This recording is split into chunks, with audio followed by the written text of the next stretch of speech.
Yo, what's up guys, Nandra here. Welcome to part 2 of the Intro to Force concept games. Now, these will be the last of the concept games. Like I said, I only played like 4 games with this just because I wanted to do the quest. And then since then, I've been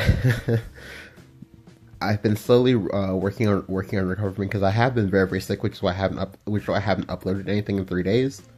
Just because normally, as you know, I usually try to upload 3 to 4 times per day. Well, maybe 3 to 4 times per day, but definitely at least like 5 to 6 videos per week.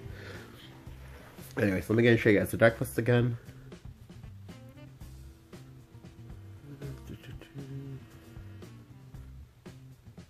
I didn't make any changes. It's all happened all at once. It just happened. Just waiting to like recover so I can go ahead and record the videos for you guys.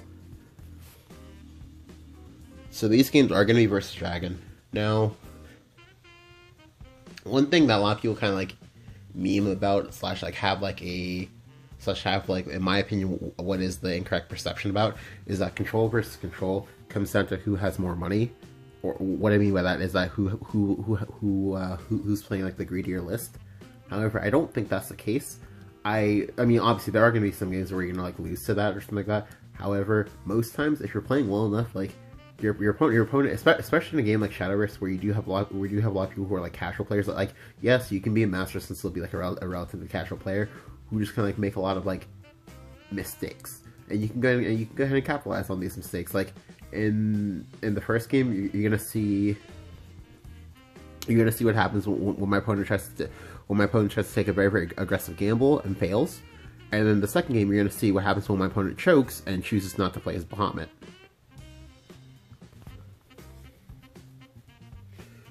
Again, these games are gonna be very long, so if you're not in the mood for long games, we still want like an understanding of how the deck works. I would 100% just say, you know, watch part 1 because part 1 is much more digestible. I'm expecting this video to last about 30 minutes, just because every time I've tried to record this, it's been like 30 minutes plus, and my recorder doesn't let me go past 30 something minutes while I'm like recording video. So I go ahead and I keep the Unica and the Kaiba in my hand. The Kaiba is very good versus Dragon because like if you can find double or even triple Kaiba, you can make it so your opponent can never play Aura versus you, and that's really nice.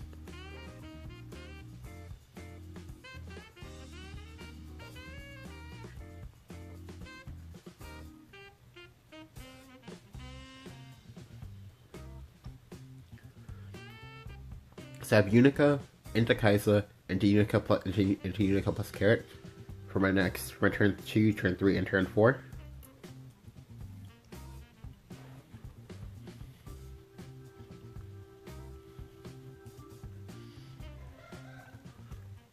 Here, I just go ahead and play Kaiba, and I'm just going to take a value trade into the summoner. Now, I know that he needs to clear this Unica before he can go face, so as a result, he needs to have a removal spell. If he has a removal spell, he's not playing Fervor, and that's why I made this trade.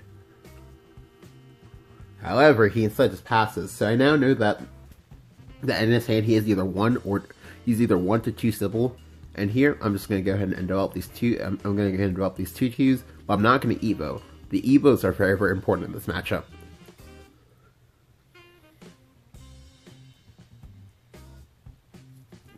And yes, even though I have Olivia, I want to conserve these Evas because he only has 2 max, unless he's playing Saha package, in which case he goes up to 5, or unless he has Olivia, in which case he's still at 5. He has to be playing both of them in order to have 8 Evos. Now here, I value the card draw more so than I value having the Carrot in play, just because like my hand's looking kind of rough. I don't have a turn 6 play, so I really need to get this card draw.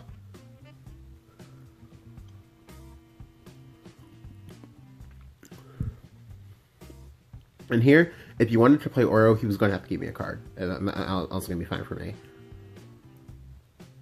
But here, instead he opts to play Sybil. So I just go ahead and dig. And here, this part is important now. You might be going, but aren't you going to overdraw? And that was fine. The reason why that was fine is because like the way that the Flower Princess gives you the cards, it will always give you the Thorn Burst first if you have that active, so you never have to worry about overdrawing with it. Just because thanks to the Carrot, I have a lot of cards in my hand, So like sometimes it's like kind of difficult getting all those cards out. Additionally, I don't want to give my opponent evos unless I absolutely have to. So here, I'm just gonna go ahead and just go Thorn Burst on the Sybil, and I'm just gonna go ahead and pass. If he wants to play Oreo here, that's fine. I have an answer. If he wants, whatever he wants to do, I have an answer for it. I don't have an answer for this Bahamut though. so here I can't top deck anything. So set the physically go Saha Quill into Israfil, evolve the Saha Quill, and then trade both things into this Bahamut, which is a pretty feels bad moment. However, he did give me a low impact Bahamut, so this is fine. If he has something like say Genesis here, that's still fine. You get a lot of shadows with this deck, so I can still heal for full. However, he takes a very aggressive line here by just like hard casting the second Bahamut. So I'm not sure exactly what's in his hand. However, I think because he did this, that most likely what he has in his hand is that he has either Grimnir, which would be very, very scary, or he might have some form of Storm units in his hand now. And if he did have a Storm unit in his hand, I would have 100% like said he should have just like played that, and that would have been fine. Like Genesis last turn would have been like really, really scary for me to deal with, just because like he saw that I had a lot of difficulty clearing this, and so most likely if he had something like say Genesis, how was I going to get rid of that? However, he instead just hard cast the Bahamut because he knows that from what I did last turn, I have no way of dealing with this Bahamut, so it's really terrifying. And here I have to just take a leap of faith. I have to hope that, okay, by making the board that I'm about to make now, that he chokes and that he can't kill me. So I just go Beauty and the Beast. And then I go Carrot. Now, as there's no point in me evolving the Beauty and the Beast, because I know for a fact that whatever happens next turn, I'm gonna need an evolve in order to clear this entire board. And that's fine. However, by going this Beauty and the Beast, my opponent is now in a very, very precarious spot, because there's no way that he can deal 18 to me unless he has Forte plus removal spell or some kind of like out of this world like Dread Sea Queen play, because he would have to have exactly Dread Sea Queen plus Genesis or Dread Sea Queen plus Zeus in order to kill me. However, unless he has that, which again it's super unlikely that he does, because like not many Dragon players are playing with Dread Sea Queen, which I think is a mistake, but that's fine. We'll go and talk about that later. So right here I'm safe. Additionally, what I'm gambling on is that my opponent chokes here, because if he can't kill me, right? So if he can't kill me and I top deck Ariat, mind you, Ariat isn't in this deck, but these Beauty and the Beast lists are known for playing that. If he doesn't clear the Beauty and the Beast, he has to be worried about dying to Ariat. So we're gonna play off his fears, and that's why we played out the Ariat. Or not Ariat. That's why we played out the Beauty and the Beast. So here he has Genesis Dragon, and then he trades the Bahamut into the he trades the Bahamut into the Ariat. Sorry, god damn it, into the Beauty and the Beast, and then goes face with the Genesis Dragon. Now I don't agree with that play at all. What I think he should have done was he should have gone Evo Genesis, trade the Genesis into the Beauty and the Beast, and then go Baha face, because like preserving the HP on that Baha is going to be how you win this game. Just because like there's a very, very big difference between me being at 5 HP and me being at 11 HP. At 11 HP, when I already know that they clearly showed that they were having difficulties dealing just 5. I know that my next few turns I can play very, very aggressive and I can do whatever I want, because like I was able to outlive the scariest thing they could have done to me this game. So because you don't have that, and because I know you don't have that, I can take certain liberties with you, and that's what I'm going to do this turn. So because he chose not to prioritize the help on his Baha, what I can do now, because I drew my own Baha, is I can go Sylvan Justice, drop the Baha to 4 HP. Like again, him trading into that Beauty and the Beast is gonna punish him now, and I can go Saha for Baha, Baha trade into his Genesis, evolve my Carrot, trade into the Baha, and then I'll have a 4/4 in play. Now, the reason why I choose to keep a 4/4 in play instead of saying no to 2/2s, because if I have a 2/2 in play, he can play Oro. If he plays Oro right now, I'm in a very, very bad spot, and so I cannot let him play Oro for free. He has to work for that. And that's how you need to play versus Dragon a lot of times. Like you need to fucking make them work for these Oros. Like if they want to play it, like they're gonna have to give you a serious investment. It's not, it can't just be a, oh well, they're just gonna be able to hard cast it and then clear off your best dude, and then they're just gonna be sad, because that's how you lose versus Dragon, because you give them perfect Oros and then they just punish you with them, and then like what do? You don't have an answer. So again, if you wanted to play Oro there, he's going to have to give me his last Evo. However, he's being conservative with this last Evo, because, thankfully, by showing him this Baha in my hand, he now has to play very, very conservative, because he just used 2 Bahas, and his Gambit failed. The only thing he got out of his Gambit was 7 damage in my last Evo. That's not enough. That's not nearly enough in order to win this game, just because, like, my deck has just the same amount of value that his deck has, if not more, because I'm playing more creatures that do things. Like, he has stuff like Grimnairs in his deck. I have stuff like Beauty and the Beast. So this turn, because I know that I need Evos, and this is gonna be a good time for me to get an Evo, and because I know that he's struggling to do 11 damage to me, I'm just gonna go Olivia here plus Fairy. I'm gonna evolve the Fairy. Now, by evolving the Fairy, you keep a 4/4 in place. So again, if your opponent wants to go Oro, he has to give you an Evo. I cannot trust this enough. Anytime your Dragon opponent wants to play Oro, you need to make them work for it. They have to give you something. Now, by putting up all this pressure, my opponent, who would have liked to have played Fervor earlier, still can't play a Fervor, and now, because I'm at 10 PP just like him, I will never let him play Fervor, like, without massively punishing him and setting up like a 2-turn lethal. So here he goes Breath of Salamander. The Breath of Salamander is not a good play, but my opponent is holding so many cards in his hand that I'm pretty sure he just like doesn't have anything he can play. But here I'm gonna take the time to go ahead and go Elf Queen to go back up to full, and then I'm gonna play a Carrot and then a Fairy. Now this is a very, very considerable board state. I'm expecting my opponent to want to play a second Salamander here, but instead he goes Erd, which is interesting, and then he goes Salamander. So I do know that my opponent has Fortes in this deck, and I've just been like kind of lucky, and by dodging these Fortes most likely, because if he had held the Erd, he would have been able to go Forte Erd, and that would have killed me, which is why it was a really good thing that I healed when I did, because like Dragon has difficulties dealing 20 damage to you from one go. Like, it usually requires some previous setup, and then some like massive amount of like storm damage come out all at once. But here, I just go ahead and I go ahead and I give him another Evo, because I prioritize keeping my 6/1 alive instead of just having my 6/1 die on board. However,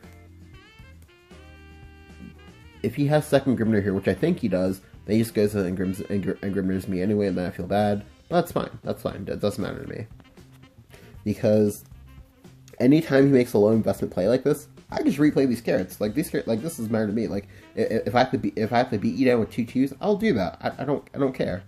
Like, and the carrots always mean that I always have 3 neutrals in my hand, because I'm most likely never playing these Bahamut's, because I don't need to. Like he's already given me 2 Bahamut's for nothing. That like, and as a result, like, I'm gonna go ahead and I'm gonna hold on to these Bahamut's for as long as I humanly can. So here, there was merit to me playing up the last fairy. However, I chose not to, just because like I just like having this big of a hand size. Just because, well, yes, the carrots do artificially inflate my hand size by +2 for the remainder of the game, unless he can banish them. I don't know. I just didn't want to play into Bahamut, which I know sounds weird because I have my own Bahamut, but like I don't know. It was just one of those like gut like instinct sort of things that no, not gut instinct. Just one of those like muscle memory, I guess. Yeah. So here he goes Zeus. He goes Zeus face. That's not enough. Like. And here I go ahead and top deck the Hector like a boss, and I just go ahead and make trades. and I just can wipe up this entire board and just replay carrots. Like he's going to have to use this last Evo before I have to use my last Evo.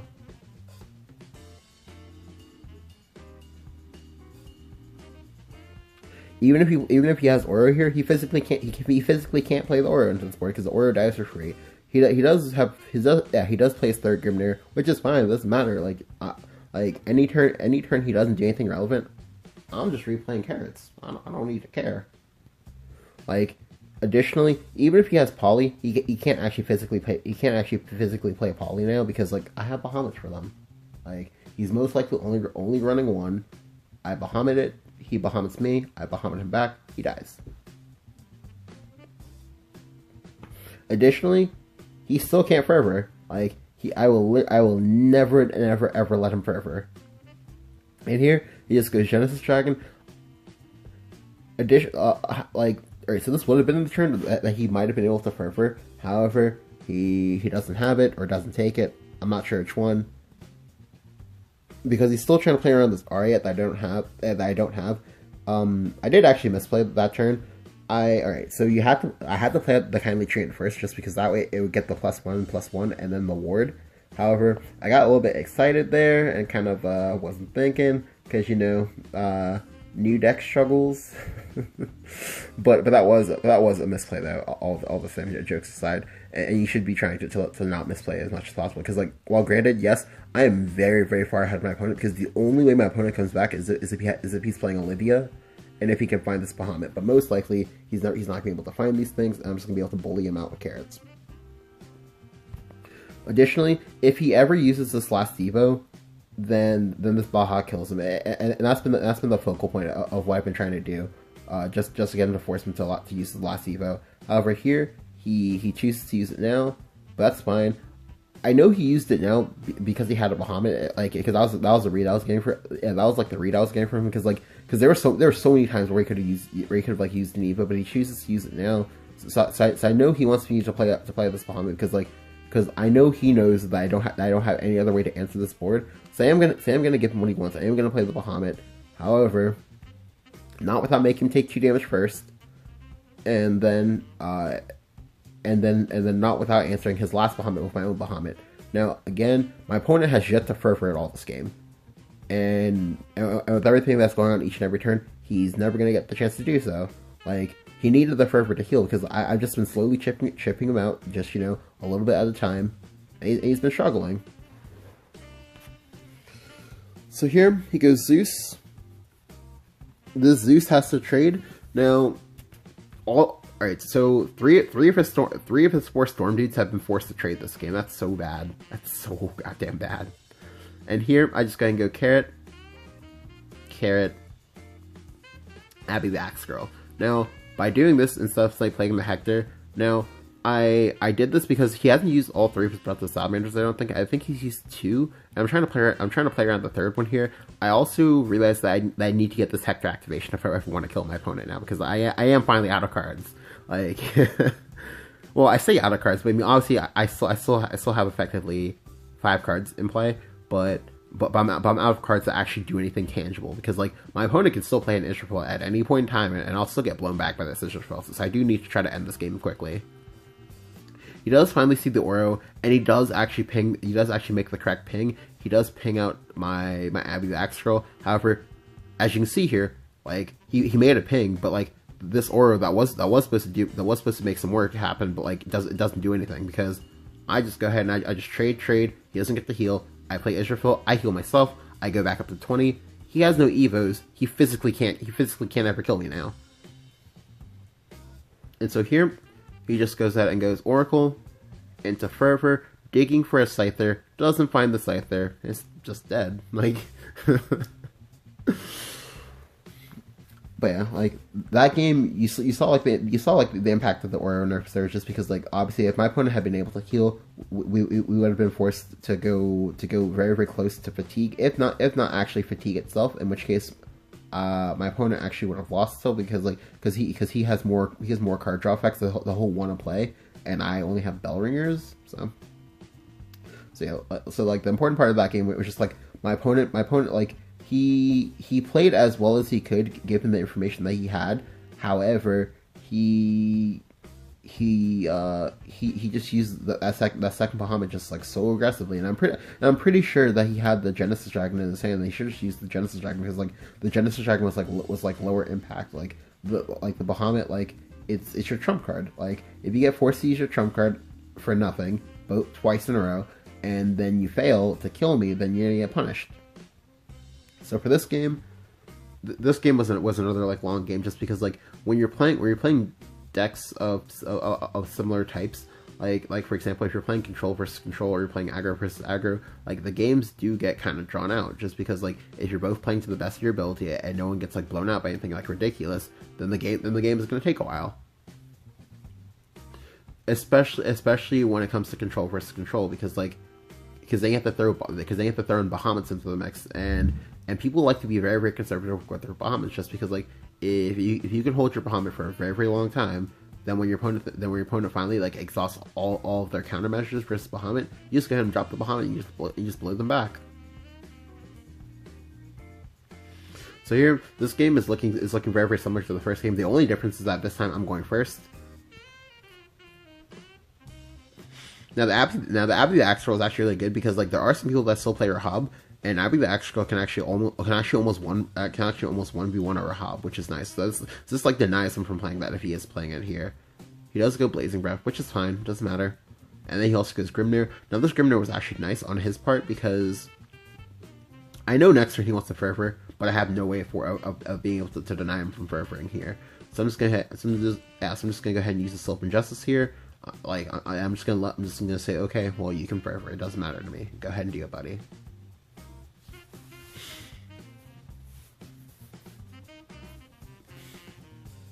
And so here I thankfully top deck the Kaiba, and with the Kaiba I can now play the grind game if I want versus him because I have carrots, like he doesn't have carrots. So eventually these carrots are just gonna mow down my opponent, and there's nothing he can do about it. Like, but here he goes Tina. The Tina is really low impact here because like one of the issues with clearing carrots is that unless you banish the carrot is always coming back. Like it only cost me 2 mana to replay this.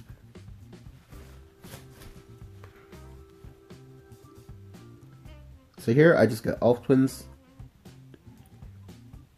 into Carrot, into Ding Dong. Now, there is merit to me holding on to this Elf Twins Assault just because the Elf Twins Assault, you have to do a lot of value here. However, I decided to play this way to pressure out my opponent because, like, if he wants to have Breathless Salamander here, that's fine. Because let's review here. He gave me a premium removal to kill 2 self-replicating 2/2s and a card that had 0 attack and was therefore not threatening. That gives me a card. So, you know, we take those.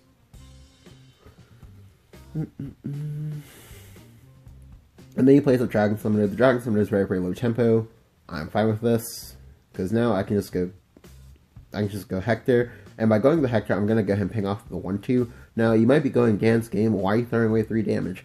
I'm doing this because I do not want my opponent to play Oro. If he plays Oro, I want to force him to give me an Evo as tax for playing the Oro each and every time that he would like to play it. Additionally, I don't want to be forced to have to Evo into this Oro for a while because I need to try to wait until I can see Bahamuts.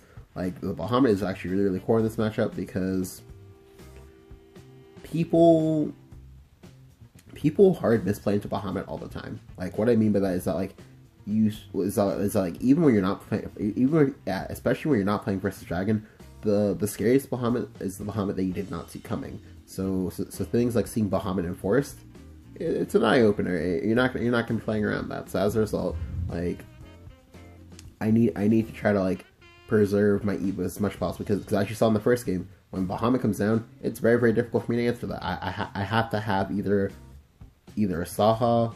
Actually, no. I have to either be on 10 mana to be able to go Bahamut, or I have to go Saha Bahamut, or worse, I have to go Saha Israfil and then give him an Evo. So here he does pay the Oro tax to draw a card, but that's fine because I can just go Kindly Treant, Carrot, Fairy, evolve the Fairy, then trade the Fairy into the Oro. Now, I only evolved the fairy and traded that just because like as a 1/1 the fairy actually doesn't do that much for me. Whereas like the carrots, the carrots ensure that if he plays Oro, he has to Evo again. But here he goes Sybil into Dragon Summoner, Blazing Breath, and then Evos. Now, I didn't actually agree with this play that much, for me personally, because like if you have the Blazing Breath, why not just go Oro ping, and then Evo if you like, because like at that point I have to give you my last Evo, and most likely I'm going to be on the back foot. So I don't know. I didn't really agree with that play that much. Like the Oro ping would have been a lot better overall, I think. But anyway, by having dropped the Saha like this, I do leave myself very, very open to Bahamut. However, he should know, because he's seeing the Saha, that, oh, well, if my opponent has Bahamut here and I don't, then I'm getting in trouble. So what I'm doing right now is I'm basically preying off the fear of him not having an answer to counter Bahamut.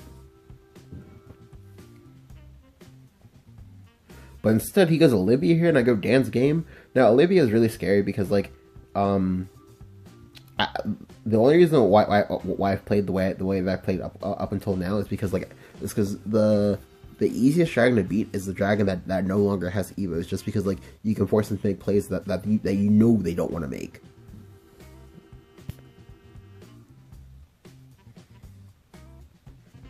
And so here, I actually misplay. I needed to play out the fairy as well, but conditioning kind of got the best of me. And I usually try to play around Bahamut as much as possible, just because like I play Dragon Mirrors a lot, and Bahamut is a real thing, so you usually try to play around it as much as possible. However, because of the carrots, because I have 2 carrots in play, I automatically have 2 cards in my hand at any given point in time for the remainder of this game. And if he wants to clear this board, I'm going to overdraw. If I overdraw, because I haven't seen a Bahamut yet, there's a strong chance that I can overdraw this Bahamut. And if I overdraw this Bahamut, it's going to make winning this game a lot harder. Because if at any point he plays the Bahamut and I have to give him another Evo, I can die. Because I can clearly see my hand. I don't have any way of actually dealing with this Bahamut if he has it. So, yeah. But I go ahead and hold everything because I'm a Greed Lord. He plays Conflag, and now I'm gonna overdraw. That's fine because he did give me a turn where I'm basically passing, so that's fine because like even though I overdraw the Bahamut, and this is bad because I only play 2 Bahamut in this list. I think he can play 3, but like I said, I literally just like made this list from scratch, so I wasn't actually thinking about, oh, can I try to fit in 3? No, it was just one of those, I want to get this quest done, so I just made the deck from what I knew was good. So now I have to play very, very conservatively. And I have to play. Alright, so how I have to play for the remainder of this game until I can draw an answer to Bahamut is if I'm allowed to, I have to play in a way that that allows him to answer my board, but doesn't force him to go, oh hey, let me Bahamut this board. So basically, I have to try to Jedi mind trick my opponent for the next like 20 turns until I can draw the second Bahamut, and then have an answer to his Bahamut finally. However, thankfully, because he's seen the Saha, he should know that I have that there's a strong chance I have a Bahamut in my hand, and he might not be ready to be able to make a trade of Bahamuts yet.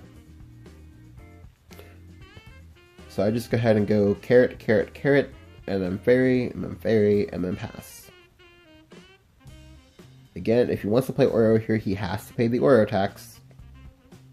Additionally, this Oro dies on board unless he Evos, which is going to be forced to do. So basically, he traded me an Evo just so that way he can play an Oro. But killing the carrots does nothing. Killing the carrots is a +0. He's just being forced to waste resources here. But that's fine. We take those. So again, I'm just gonna make a bunch of low impact plays. I don't need to play anything too flashy, because if I play anything flashy, he's gonna Bahamut me. I'm not gonna have an answer, and I'm gonna die. So this game is really just about how well can I bullshit my opponent while I'm just waiting to draw real cards. because thankfully he's constrained because again he knows that this deck plays Pomets and he hasn't seen one yet. Like, and it's basically just about like how well can I bullshit him into thinking that I don't have Bahamut. Now here, I just go ahead and I just go Beauty and the Beast, carrot. I evo the Beauty and the Beast. So this way the Beauty and the Beast is now going to be a 9/6. As a 9/6 indestructible, he's not going to want to Bahamut me here because again he's still under the same constraint that he's been for the last like several turns, in that he can only Bahamut me when he draws the second Bahamut. However, by developing a 9/6 indestructible, he's going to need to give me his last evo here. So we're going to be in a good spot.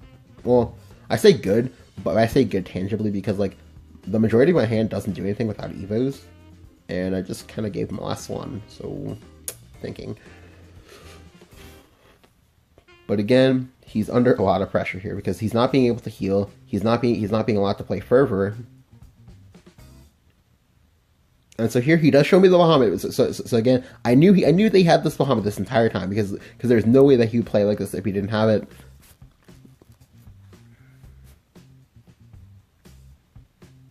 And I know that he doesn't have a second one, so this is fine.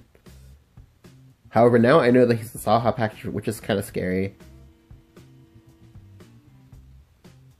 Well, sorry, I lied. I think I've known for a while that it was a Saha package. I lied. But I do top deck my Livia. The Livia is nice here because like I can go ahead and develop a 4/4 as a 4/4. This passes the Oro check. So now he's gonna be in a difficult situation. So here he plays Poly, and this is what I've been waiting for. I've been waiting this entire time for him to make a mistake. He should have Bahamuted me here, but he chose not to because like I think what he's expecting for me to want to do here is for me to want to go Baha. He Bahas me back, and I'm under a lot of pressure because I have to give him another Baha, and if he has a second Baha, then I'm gonna die. However, what he does not know is that because he hasn't healed and because he's taken all the chip damage, I'm just gonna kill him. Like, yeah. So like here, my opponent will die if I have Ariette. Except again, like I said, I don't. I will be adding the one copy in later when I can like find the time to do so. But again, for now, I don't have it. But I can still set up 2-turn lethal here, and what I'm going to do is I'm basically going to force my opponent to make a very, very difficult choice, and that is to turn off his Poly. Now, usually when you play Poly, you never ever want to turn off your Poly because it feels really bad when you do. However, sometimes you have to. Now, granted, for this, like he's not like for this, it's one of those different situations because like this is one of those situations where he needs to be able to heal, clear, and also stop me from playing any of the greedier things I would like to play, but he can't. I know he can't. He knows he can't. And so here, by pinging his face and also evolving my Livia, I make a very, very threatening board that can only be answered with a 10 mana spell, with a 10 mana card. So he either has to have Grimnir here or he has to have Bahamut. Otherwise, he's gonna be in a difficult spot. However, he is making the right plays. He is starting to clear this board. Yeah, he did do almost everything he needed to do, except he plays Blazing Breath. Now, if you recall, we already saw a Blazing Breath from him on turn 3. So him using that then is gonna come back to haunt him because now he suddenly doesn't have an answer. Like, and you know, life is good. Because if he had that second Blazing Breath, I would have lost because like, well, I don't know for sure definitively if I would have lost because obviously like there is still a second Bahamut in my deck somewhere, but if I didn't have it, it was gonna be some difficult times. So here, all you need to do is I just need to go face, evolve the Lucifer, pass turn. At the end of the turn, when Lucifer when evolved, it does 4 damage to your opponent. My opponent's at 6, so 2 plus 4 equals 6, and that's GG. Now this game really just came down to my opponent just refusing to drop this Bahamut. Like, unlike the last guy, like this guy played super conservative with his Bahamuts and he got punished for it. Like I don't know, like he just needed to just like toss down that Bahamut a lot sooner. Like especially if he was playing stuff like Scythers, but he chose not to. I was patient, just played the waiting game, and even though I misplayed by milling my Bahamut in a situation where I could have like, you know, not milled it, I I didn't get punished just because, like, again, I played patiently and I just waited for my opportunity to strike back and become the aggressor. Just because sometimes when a game takes a while, people get impatient and then people get sloppy, and you can capitalize on you can go ahead and you can capitalize on these as long as you yourself are not getting impatient and are not getting sloppy. This is why I like playing control, because I'm a very patient person overall. Like, and I usually don't make that many mistakes, if any mistakes, if I'm being very patient and focused on the game. But yeah, hope you guys enjoyed. I know this is a longer video. Like I said, this video is supposed to be about 30 to 40 minutes. But if you're able to watch all the way, thank you. And yeah, just let me know what you think about Wallet Force or Control Force, you know, whatever you want to call it, down in the comments below. Go ahead and leave a like if you enjoyed this video. And yeah, thank you guys for watching, and I'll catch you